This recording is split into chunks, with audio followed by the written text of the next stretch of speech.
Готовим имбирный чай для похудения. Для этого нам понадобится 1 литр кипяченой воды, половина лимона, имбирный корень примерно 5 сантиметров.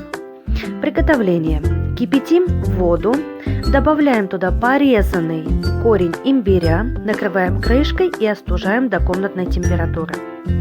После остывания мы можем порезать половину лимона и добавить в наш чай, либо можем выдавить сок.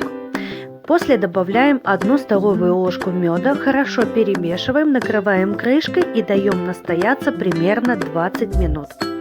После чего мы можем пить имбирный чай 1 литр в день. Можете пить вместо кофе по утрам, можете пить вечером вместо ужина, либо перед ужином. Желательно такой чай пить перед едой за 20 минут. Приятного аппетита!